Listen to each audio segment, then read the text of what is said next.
चलो, good morning students. पिछले लेक्चरों में हम लोगों ने कौशल और लुईस ने जो जो जानकारी दी थी उसके मुताबिक मैंने आप लोगों को समझाया। कौशल और लुईस दोनों ने जो है वो अष्टक के ऊपर जो है वो ज़्यादा ध्यान दिया। लुईस ने तो बिंदु भी बना कर दिए। ठीक है, अब ये अष्टक नियम क्या है वो हम लोग देख लेते हैं। तो नेक्स्ट टॉपिक है 4.1.1 अष्टक नियम, ऑक्टेट रूल। कौशल तथा लुईस ने परमाणु के बीच रासायनिक संयोजन के लिए महत्वपूर्ण सिद्धांत को विकसित किया। इसे रासायनिक आबंधन का इलेक्ट्रॉनिकी सिद्धांत कहा गया। कि भाई कोई भी परमाणुओं के मध्य रासायनिक बॉन्ड से कैसे एक संयोजन बनता है, वो पूरा एक सिद्धांत दिया। इस सिद्धांत के अनुसार परमाणु का संयोजन संयोजक इलेक्ट्रॉनों के एक परमाणु से दूसरे परमाणु पर स्थानांतरण के द्वारा अथवा संयोजक इलेक्ट्रॉनों के सहभाजन के द्वारा होता है। तो भाई एक परमाणु से दूसरा परमाणु जो जुड़ता है वो दो तरीक़ों से हो सकता है। या तो इलेक्ट्रॉन का स्थानांतरण हो जाए, मतलब कि इलेक्ट्रॉन त्याग दे दे या इलेक्ट्रॉन प्राप्त कर ले, और दूसरा होता है कि इलेक्ट्रॉन का सहभाजन, मतलब कि इलेक्ट्रॉन की क्या की जाए, साझेदारी की जाए। ये दो मूल चीज़ों से परमाणु जो है वो अन्य परमाणु के साथ मिलकर संयोजन बना सकता है। अब इस प्रकार के हम लोगों को ध्यान रखने के लिए संयोजक इलेक्ट्रॉनों का नाम दिया गया है। कौन से इलेक्ट्रॉन? संयोजक। संयोजक क्या होते हैं कि भाई किसी भी परमाणु की इलेक्ट्रॉनिक विन्यास में बाह्यतम कक्षा में रहे हुए इलेक्ट्रॉनों को हम लोग संयोजक इलेक्ट्रॉन कहते हैं। तो जितने संयोजक इलेक्ट्रॉन होंगे उतने ही इलेक्ट्रॉन की साझेदारी होती है, या तो उतने ही इलेक्ट्रॉन त्यागते हैं या तो उतने ही इलेक्ट्रॉन हम लोग प्राप्त करते हैं। तो वो उतने ही बॉन्ड बना सकता है और उतने ही इलेक्ट्रॉन की साझेदारी कर सकता है। इसे हम लोग कहते हैं अष्टक नियम। तो इस प्रक्रिया में परमाणु अपने संयोजकता कोश में अष्टक प्राप्त करता है कि भाई कितने इलेक्ट्रॉन उसे त्यागने हैं, कितने इलेक्ट्रॉन उसे प्राप्त करने हैं, या तो कितने इलेक्ट्रॉन का जो है वहाँ पर उसे जो है साझेदारी करने हैं। तो उसको वो हमेशा अष्टक प्राप्त करने के लिए बाह्यतम कक्षा में 8 इलेक्ट्रॉन को प्राप्त करने के लिए वो हमेशा कोशिश में रहता है। इसे हम लोग अष्टक नियम कहते हैं। तो नेक्स्ट टॉपिक है सहसंयोजी आबंध। मैंने कहा कि भी कोई भी परमाणु अन्य परमाणु के साथ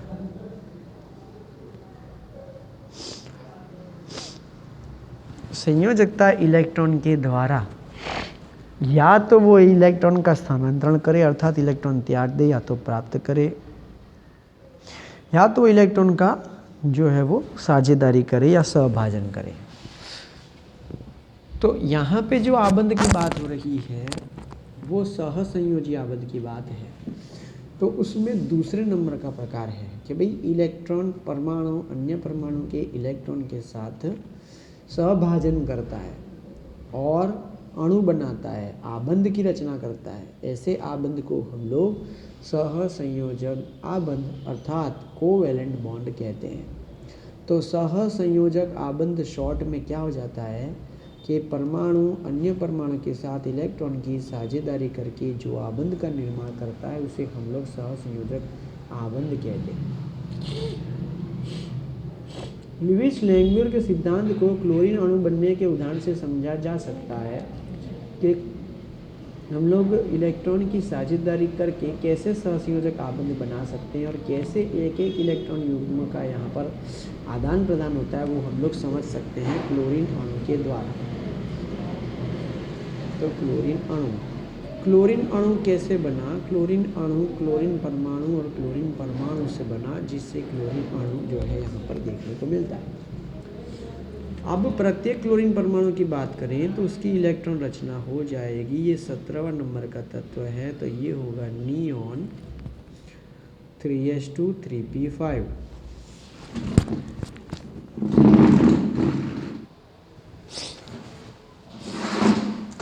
तो क्लोरीन की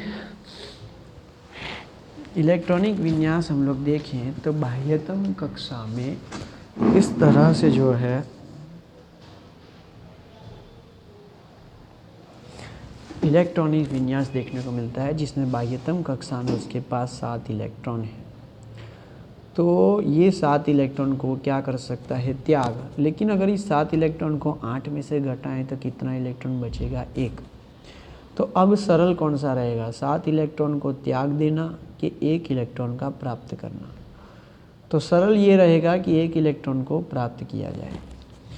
तो उसका मतलब ये हुआ कि क्लोरीन को अन्य परमाणु के साथ अगर आबंध की रचना करनी है तो उसे 1 इलेक्ट्रॉन की साझेदारी करनी पड़ेगी,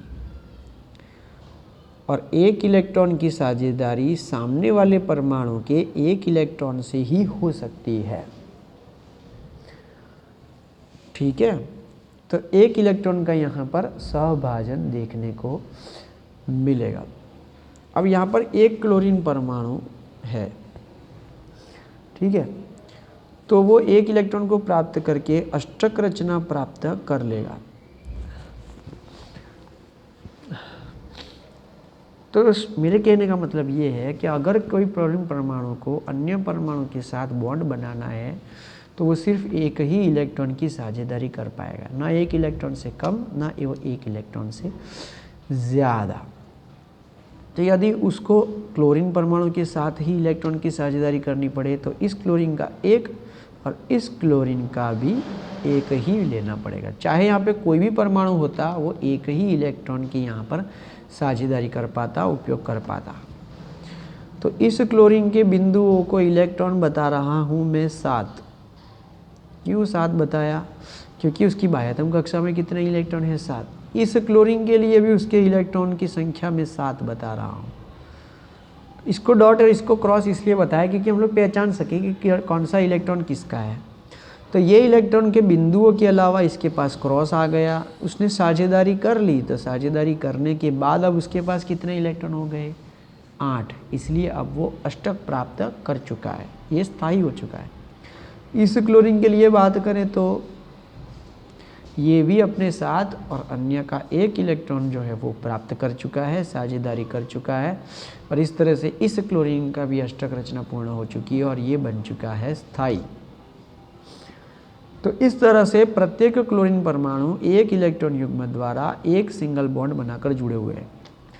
एक बॉन्ड बनाने के लिए 1 इलेक्ट्रॉन की साझेदारी होनी चाहिए। डबल बॉन्ड के लिए 2 इलेक्ट्रॉन के साथ साझेदारी होनी चाहिए। ट्रिपल बॉन्ड के लिए 3 बॉन्ड और 3 इलेक्ट्रॉन की साझेदारी होनी चाहिए। 4 बॉन्ड के लिए अन्य के 4 और खुद के 4 बॉन्ड की इलेक्ट्रॉनों की जो है साझेदारी होनी चाहिए। वो ज़्यादा से ज़्यादा 4 बॉन्ड बना सकते हैं, उससे अधिक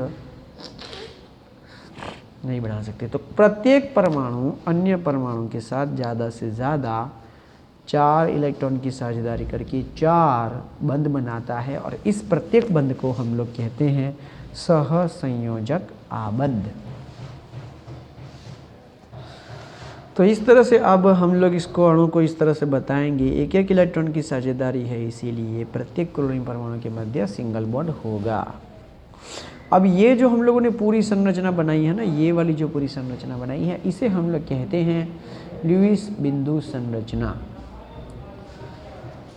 चल, अन्य अणुओं के लिए भी ल्यूइस बिंदु संरचनाएं लिखी जा सकती हैं। इनफैक्ट दुनिया के सभी अणु सूत्रों के लिए ल्यूइस बिंदु हम लोग लिख सकते हैं, और ल्यूइस बिंदु के अंदर उसे अष्टक रचना जो है वो प्रत्येक परमाणु करता है,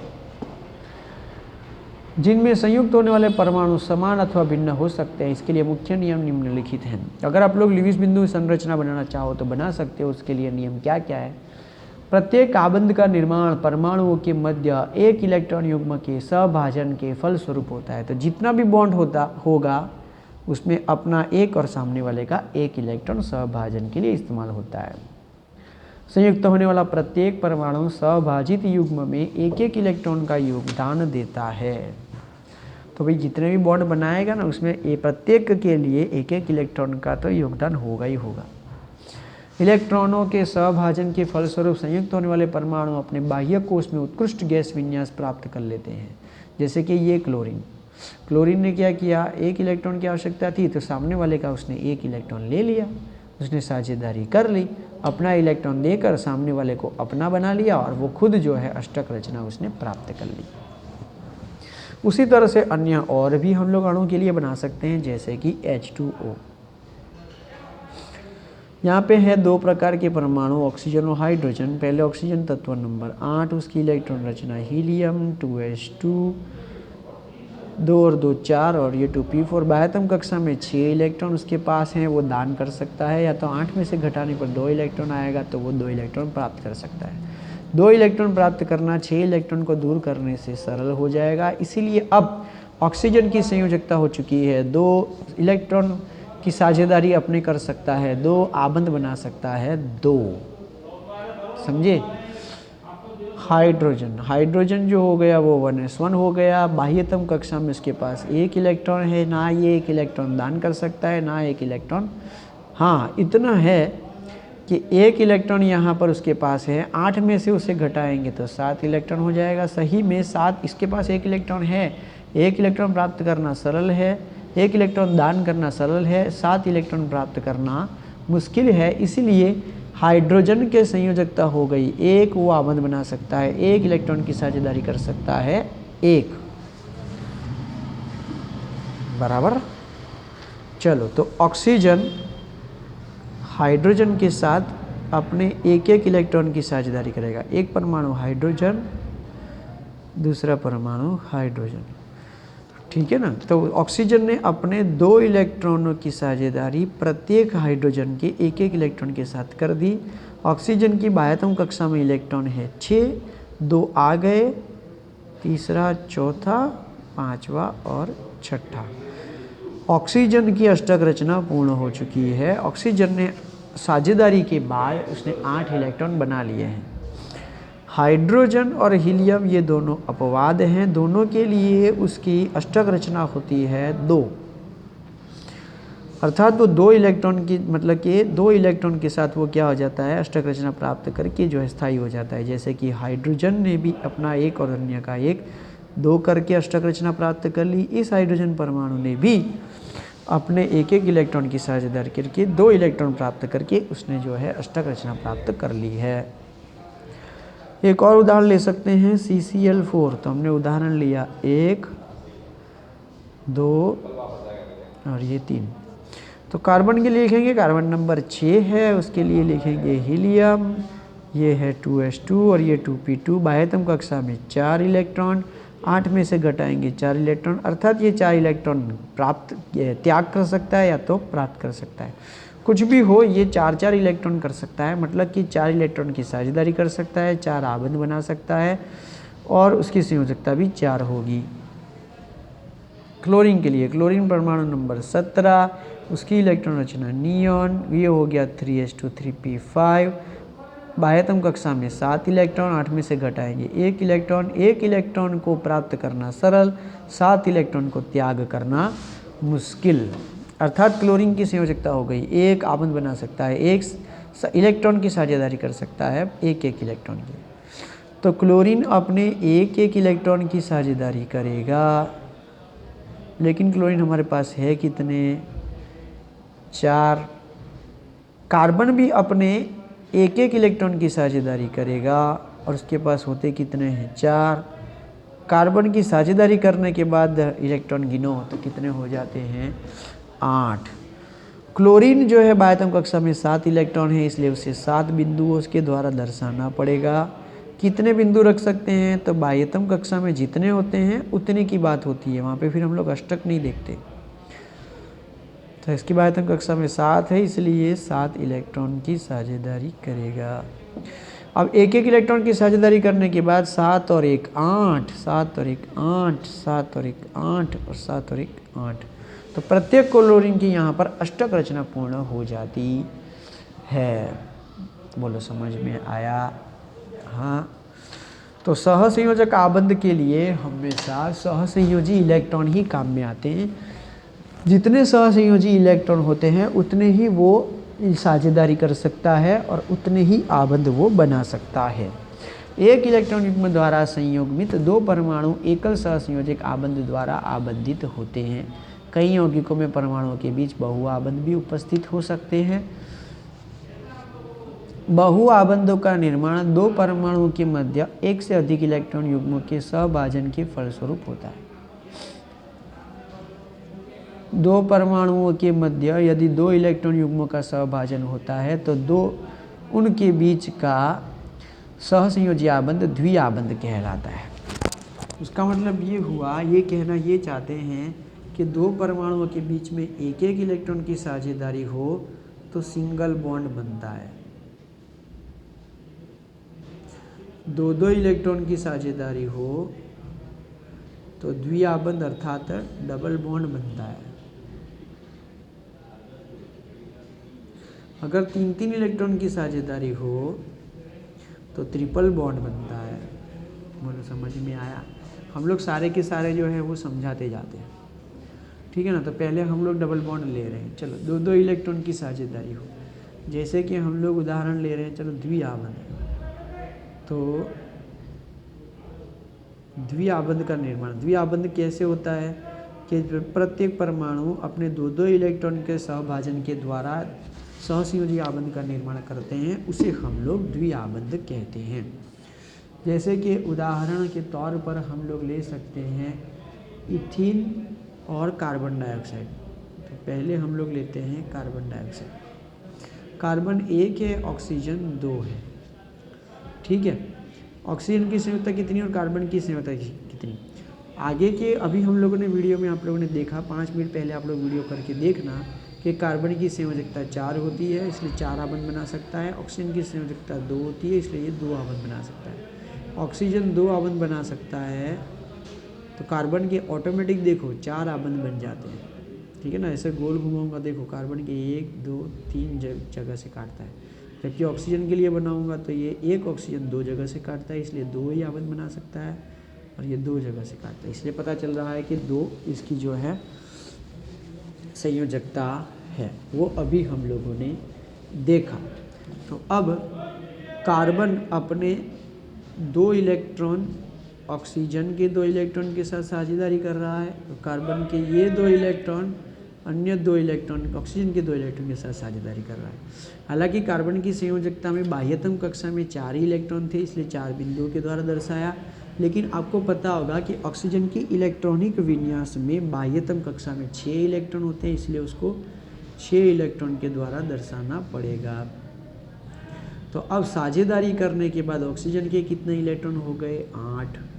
इस ऑक्सीजन के भी कितने हो जाएंगे, 8। और साझेदारी होने के बाद कार्बन के कितने इलेक्ट्रॉन हो जाते हैं, 8। और इस तरह से वो अपनी अष्टक रचना जो है वो पूर्ण कर लेता है। मुझे समझ में आया? और इस तरह से अष्टक रचना पूर्ण करने के बाद ही अणु क्या होता है, स्थायी हो जाता है।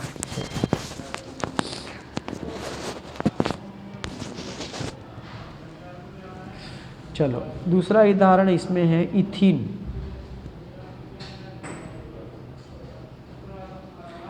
C2H4, इसको ऐसे बताएंगे, कार्बन कार्बन के बीच में डबल बॉन्ड और प्रत्येक कार्बन पर 2 हाइड्रोजन, ये है इथीन। तो ये इथीन कैसे मिलेगा कि ये कार्बन अन्य कार्बन के साथ 2 इलेक्ट्रॉन की साझेदारी कर रहा है और प्रत्येक कार्बन पर 1 हाइड्रोजन है, मतलब 2 हाइड्रोजन है। वो अपने 1 इलेक्ट्रॉन की ही साझेदारी करेगा।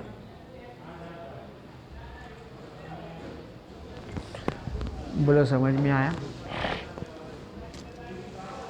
हाँ, तो देखो हाइड्रोजन ने 1 इलेक्ट्रॉन की साझेदारी की और कार्बन ने भी 1 इलेक्ट्रॉन के साथ साझेदारी की, लेकिन कार्बन ने अन्य कार्बन के साथ 2 इलेक्ट्रॉन की साझेदारी की है, इसलिए यहाँ पे डबल बॉन्ड बनता है। यहाँ पे भी इसी तरह से ही हुआ कि कार्बन में 2 इलेक्ट्रॉन की साझेदारी की ऑक्सीजन के साथ, तो ये ऑक्सीजन ने कार्बन के साथ, अब एक ऑक्सीजन ने कार्बन के 2 इलेक्ट्रॉन के साथ साझेदारी की, एक ऑक्सीजन ने अपने इलेक्ट्रॉन और कार्बन के दो दो इलेक्ट्रॉन के साथ साझेदारी की, इसलिए डबल बॉन्ड हुआ। ये कार्बन ने इस कार्बन के साथ अपने दो दो इलेक्ट्रॉन की साझेदारी की, इसलिए ये डबल बॉन्ड हुआ। तो इसका जो है संरचना इस तरह से बनेगी। देखो, हाइड्रोजन सिंगल बॉन्ड बना सकता है, कार्बन जो है वो 4 बॉन्ड बना सकता है, ये कार्बन 4 बॉन्ड बना सकता है, और प्रत्येक हाइड्रोजन एक एक बॉन्ड बना सकते हैं, क्योंकि उसकी संयोजकता एक एक होती है। अब मानो कि प्रत्येक परमाणु अपने 3 इलेक्ट्रॉन की साझेदारी करके यदि वो 3 सहसंयोजी आबंध बनाता है तो उसे हम लोग त्रिआबंध कहते हैं। तो अब हम लोग देखते हैं त्रिआबंध का उदाहरण। त्रिआबंध का उदाहरण में है सबसे पहला N2 अणु। तो उसके लिए हमको इलेक्ट्रॉनिक रचना लिखनी पड़ेगी। 7 हीलियम 2 2 और 2 4 4 और 3, ये हो गया 7। तो बाह्यतम कक्षा में कितने इलेक्ट्रॉन हुए? 5। 8 में से घटाएंगे तो कितने बचेंगे? 3। तो 5 इलेक्ट्रॉन को दान करना सरल होगा कि 3 इलेक्ट्रॉन को प्राप्त करना सरल होगा? तो 3 इलेक्ट्रॉन को प्राप्त करना सरल होगा, अर्थात उसकी संयोजकता कितनी हुई? 3। कितने इलेक्ट्रॉन की साझेदारी करेगा? 3। कितने आबंध बनाएगा? 3 आबंध वो बना सकता है। तो एक नाइट्रोजन अन्य नाइट्रोजन के साथ 3 आबंध बना सकता है। तो मैंने ये इसकी सरल रचना बना दी, बराबर, क्योंकि इसके भी 3 है, इसके भी 3 ही होंगे, नाइट्रोजन तो समान ही है। अब इसको हम लोग इस तरह से बताएंगे कि इस इलेक्ट्रॉन के 3 नाइट्रोजन के 3 इलेक्ट्रॉन नाइट्रोजन के ये 3 इलेक्ट्रॉन के साथ साझेदारी हो गई, परंतु नाइट्रोजन में बाह्यतम कक्षा में इलेक्ट्रॉन है कितने? 5। इसीलिए हमको 1 2 3 4 5 1 2 3 4 5 बनाएंगे। अब साझेदारी करने के बाद हम लोग गोला बनाएं तो कितने इलेक्ट्रॉन होते हैं? 8। इसके नाइट्रोजन की साझेदारी के बाद इलेक्ट्रॉन की बताएं तो कितने इलेक्ट्रॉन होते हैं? 8। और इस तरह से अष्टक रचना प्राप्त करता है। तो इस नाइट्रोजन परमाणु ने इस नाइट्रोजन परमाणु के साथ 3 इलेक्ट्रॉन की साथ साझेदारी करी। इस तरह से ये जो आबंध मिलेगा वो ट्रिपल बॉन्ड वाला होगा। चलो एक और उदाहरण ले लेते हैं, इथाइन।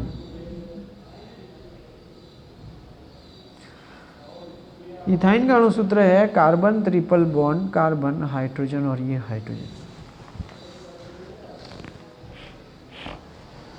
चलो, ये कार्बन जो है अपने साथ जो है वो 3 इलेक्ट्रॉन लेकर आ रहा है, ये कार्बन अपने 3 इलेक्ट्रॉन लेकर आ रहा है, लेकिन कार्बन की संयोजकता 4 होती है, इसलिए इसके भी 4 और इसके भी 4। हाइड्रोजन अपना 1 इलेक्ट्रॉन लेकर आ रहा है, तो ये हो गया। हाइड्रोजन ने अष्टक रचना प्राप्त कर दी, 2 इलेक्ट्रॉन हो गया। अपवाद है ना, हाइड्रोजन और हीलियम के लिए 2 इलेक्ट्रॉन अष्टक रचना है। इस कार्बन ने बना लिए 8, गिन लो, ये 6 और 2। इस कार्बन ने बना लिए, नहीं इसका यहाँ से हाँ सॉरी, यहाँ से बनाना पड़ेगा। इस कार्बन ने बना लिए 2 और 6 और ये 8, तो ये हो गया 8 इलेक्ट्रॉन। इस तरह से जब प्रत्येक इलेक्ट्रॉन, प्रत्येक परमाणु अपने 3 इलेक्ट्रॉन की साझेदारी करता है तो ट्रिपल बॉन्ड वहाँ पर देखने को मिलता है। बोलो समझ में आया? तो अगर आप लोग देखो, तो हम लोग मैक्सिमम देख लेते हैं कि भाई हाइड्रोजन 2 1 बॉन्ड बना सकता है, सिंगल बॉन्ड, ठीक है ना। फिर ऑक्सीजन डबल बॉन्ड बनाता है, नाइट्रोजन ट्रिपल बॉन्ड बनाता है, और कार्बन जो है वो 4 बॉन्ड बना सकता है, बराबर। तो इस तरह से हम लोग जो है वो देख सकते हैं। अब देखो हैलोजन जैसे कि फ्लोरीन, क्लोरीन, ब्रोमीन और आयोडीन, ये सारे के सारे सिंगल बॉन्ड बनाते हैं। फिर लीना के, रॉबिन, सर फ्रांस में ये सारे के सारे भी सिंगल बॉन्ड बनाते हैं। बे, मग, का, सर, बारा, ये समूह नंबर 2 के, ये सारे के सारे डबल बॉन्ड बनाते हैं। तो उनकी बाह्यतम कक्षा में जितने इलेक्ट्रॉन होते हैं उतने, या तो 8 में से घटाने पर जो संयोजकता प्राप्त होती है ना, जितनी संयोजकता होती है उतने ही इलेक्ट्रॉन वो साझेदारी करेंगे और उतने ही वो बॉन्ड बनाएंगे। लेकिन लिविस बिंदु हम लोग कितने बताएंगे कि जितना उसकी बाह्यतम कक्षा में, इलेक्ट्रॉनिक विन्यास की बाह्यतम कक्षा में इलेक्ट्रॉन होते हैं उतने तो बिंदु हम लोगों को बताने पड़ते हैं। बोलो समझ में आया। अब ये ल्यूइस बिंदु निरूपण को हम लोग और भी अच्छी तरीके से पढ़ना चाहते हैं, इसलिए हमको क्या करना पड़ेगा कि उसके लिए ये वीडियो बन करके नया वीडियो जो है वो बनाना पड़ेगा।